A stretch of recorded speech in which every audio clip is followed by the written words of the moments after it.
بسم اللہ الرحمن الرحیم۔ ناظرین کرام، السلام علیکم ورحمۃ اللہ وبرکاتہ۔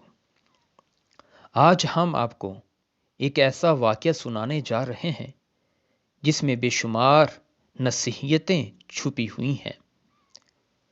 حضرت ذوالقرنین علیہ السلام کا نام سکندر تھا۔ یہ حضرت خضر علیہ السلام کے خالازاد بھائی ہیں۔ حضرت خضر علیہ السلام ان کے وزیر اور جنگلوں میں ان کے رکھوالے تھے۔ یہ حضرت سام بن نوح علیہ السلام کی اولاد میں سے ہیں اور یہ ایک خاتون کے اکلوتے بیٹے تھے۔ حضرت ابراہیم علیہ السلام کے دستے حق پرست پر انہوں نے اسلام قبول کیا اور مدتوں ان کی صحبت میں رہے، اور حضرت ابراہیم علیہ السلام نے ان کو کچھ وصیتیں بھی فرمائی تھیں۔ آپ کے بارے میں مشہور ہے کہ آپ نبی نہیں تھے بلکہ اللہ عز و جل کے ایک نیک اور صالح بندے تھے جو ولایت کے شرف سے سرفراز ہوئے تھے۔ حضور علیہ السلام نے فرمایا کہ ذوالقرنین علیہ السلام کیوں مشہور ہوئے، ان کا لقب ذوالقرنین کیوں رکھا گیا؟ آپ نے فرمایا کہ انہوں نے دنیا کے دو سینگوں یعنی دونوں کناروں کا چکر لگایا تھا، اس وجہ سے آپ کو ذوالقرنین کہا جاتا ہے۔ قرآن پاک میں بے شمار واقعات آپ کے بارے میں بیان کیے گئے ہیں۔ آپ نے اپنی زندگی میں 3 سفر فرمائے جن کا قرآن مجید میں تفصیلاً ذکر ہے۔ آئیے جانتے ہیں آپ کے سفر کے بارے میں۔ قرآن مجید میں حضرت ذوالقرنین کے 3 سفروں کا حال بیان ہوا ہے جو سورۃ کہف میں ہے۔ ہم قرآن مجید ہی سے ان تینوں سفروں کا حال آپ کو بیان کرتے ہیں۔ پہلا سفر، حضرت ذوالقرنین علیہ السلام نے پرانی کتابوں میں دیکھا تھا کہ سام بن نوح علیہ السلام کی اولاد میں سے ایک شخص آب حیات کے چشمے سے پانی پی لے گا تو اس کو موت نہ آئے گی۔ اس لیے حضرت ذوالقرنین علیہ السلام نے مغرب کا سفر کیا اور آپ کے ساتھ حضرت خضر علیہ السلام بھی موجود تھے۔ وہ تو آب حیات کے چشمے پر پہنچ گئے اور اس کا پانی بھی پی لیا، مگر حضرت ذوالقرنین علیہ السلام کے مقدر میں پانی پینا نہیں تھا اور آپ محروم رہ گئے۔ اس سفر میں آپ مغرب کی جانب جا رہے تھے، آخر وہاں تک پہنچے جہاں تک آبادی کا نام و نشان ہے۔ وہ سب منزلیں طے کر کے ایک ایسے مقام پر پہنچے کہ انہیں سورج غروب ہونے کے وقت ایسا نظر آیا کہ وہ ایک سیاہ چشمے میں ڈوب رہا ہے، جیسا کہ سمندری سفر کرنے والوں کو آفتاب سمندر کے کالے پانی میں ڈوبتا ہوا نظر آتا ہے۔ وہاں آپ کو ایک ایسی قوم ملی جو جانوروں کی کھال پہنے ہوئے تھی، اس کے سوا کوئی دوسرا لباس ان کے بدن پر نہیں تھا، اور دریائی مردہ جانوروں کے سوا ان کی کوئی بھی غذا نہیں تھی۔ یہ قوم ناسک کہلاتی تھی۔ حضرت ذوالقرنین علیہ السلام نے دیکھا کہ ان کے بے شمار لشکر ہیں اور یہ لوگ بہت ہی طاقتور اور جنگجو ہیں، تو حضرت ذوالقرنین علیہ السلام نے ان لوگوں کے گرد اپنی فوجوں کا گھیرا ڈال کر ان لوگوں کو بے بس کر دیا۔ چنانچہ کچھ تو آپ پر ایمان لے آئے، کچھ آپ کی فوجوں کے ہاتھوں قتل ہو گئے۔ اس کے بعد آپ نے مشرق کا سفر فرمایا، یہاں تک کہ جب سورج طلوع ہونے کی جگہ پہنچے تو دیکھا وہاں ایک ایسی قوم ہے جن کے پاس کوئی عمارت اور مکان نہیں ہے۔ ان لوگوں کا یہ حال تھا کہ سورج طلوع ہونے کے وقت یہ لوگ زمین کی غاروں میں چھپ جاتے تھے اور سورج غروب ہو جانے کے بعد غاروں سے نکل کر اپنے رزق کی تلاش میں لگ جاتے تھے۔ یہ لوگ قوم منسک کہلاتے تھے۔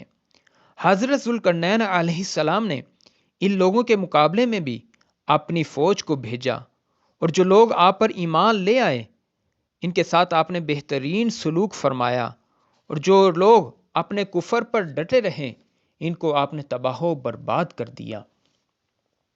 اس کے بعد آپ نے شمال کی جانب سفر فرمایا، یہاں تک کہ صدین 2 پہاڑوں کے درمیان پہنچے تو وہاں کی آبادی کی عجیب و غریب زبان تھی۔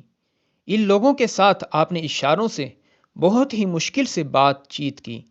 ان لوگوں نے حضرت ذوالقرنین علیہ السلام سے یاجوج اور ماجوج کے مظالم کی شکایت کی اور آپ سے مدد کرنے کی درخواست کی۔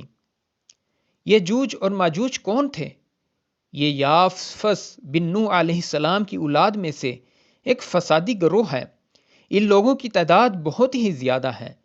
یہ لوگ بلا کے جنگجو، خونخوار اور بالکل ہی وحشی اور جنگلی جانوروں کی طرح ہیں، جو بالکل جانوروں ہی کی طرح رہتے ہیں۔ موسم ربیع میں یہ لوگ اپنے غاروں سے نکل کر تمام کھیتیاں اور سبزیاں کھا جایا کرتے تھے اور خشک چیزوں کو لاد کر لے جایا کرتے تھے۔ آدمیوں اور جنگلی جانوروں، یہاں تک سانپ، بچھو، گرگٹ اور ہر چھوٹے بڑے جانوروں کو کھا جایا کرتے تھے۔ حضرت ذوالقرنین علیہ السلام نے لوگوں سے فرمایا کہ آپ اس فوج سے آزادی چاہتے ہیں تو آپ کو میری مدد کرنی چاہیے۔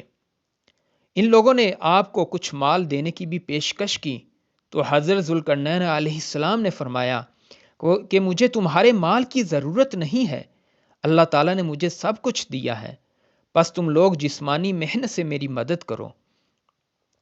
چنانچہ آپ نے دونوں پہاڑوں کے درمیان بنیادیں کھدوانی شروع کر دیں۔ جب پانی نکل آیا تو اس پر پگھلا ہوا تانبا ڈال دیا اور لوہے کے تختے نیچے اوپر چن چن کر ان کے درمیان میں لکڑی اور کوئلہ بھر دیا اور اس میں آگ لگوا دی۔ اس طرح یہ دیوار پہاڑ کی بلندی تک پہنچ گئی اور دونوں پہاڑوں کے درمیان کوئی جگہ باقی نہ رہی۔ پھر پگھلایا ہوا تانبا دیوار میں گرا دیا گیا، جو سب مل کر بہت ہی مضبوط اور نہایت ہی طاقتور دیوار بن گئی۔ حدیث پاک میں ہے کہ یاجوج اور ماجوج روزانہ اس دیوار کو گرانے کی کوشش کرتے ہیں، اور دن بھر جب محنت کرتے کرتے اس کو گرانے کے قریب پہنچ جاتے ہیں تو ان میں سے کوئی کہتا ہے کہ اب چلو باقی دیوار کو ہم کل گرا دیں گے اور آزادی حاصل کر لیں گے۔ دوسرے دن جب وہ لوگ دوبارہ آتے ہیں تو خدا کے حکم سے وہ دیوار پہلے سے بھی زیادہ مضبوط ہو جاتی ہے۔ جب اس دیوار کے ٹوٹنے کا وقت آئے گا تو ان میں سے کوئی کہے گا اب چلو انشاءاللہ تعالی کل اس دیوار کو ہم گرا ہی لیں گے۔ ان لوگوں کے انشاءاللہ کہنے کی برکت اور اس کلمے کا یہ اثر ہوگا کہ دوسرے دن یہ دیوار ٹوٹ جائے گی اور یہ قیامت کے قریب واقعہ نمودار ہوا گا۔ دیوار ٹوٹنے کے بعد یاجوج اور ماجوج نکل جائیں گے اور زمین میں ہر طرف فتنہ، فساد اور قتل و غارت کا بازار گرم کر لیں گے، چشموں اور تالابوں کا پانی پی ڈالیں گے اور جانوروں اور درختوں کو بھی کھا ڈالیں گے، زمین پر ہر جگہ پھیل جائیں گے، لیکن مکہ المکرمہ اور مدینہ المنورہ اور بیت المقدس، ان تینوں شہروں میں یہ لوگ ہرگز داخل نہ ہو سکیں گے۔ پھر حضرت عیسیٰ علیہ السلام کی دعا سے ان لوگوں کی گردنوں میں کیڑے پیدا ہو جائیں گے اور یہ سب ہلاک ہو جائیں گے، جیسا کہ اللہ تعالیٰ قرآن مجید میں ارشاد فرماتا ہے، یہاں تک کہ جب ان کو آزاد کیا جائے گا اور یاجوج اور ماجوج اور وہ ہر بلندی سے ڈھلکتے ہوئے نظر آئیں گے، اور یہ سب واقعات قیامت کے قریب قریب نمودار ہوں گے۔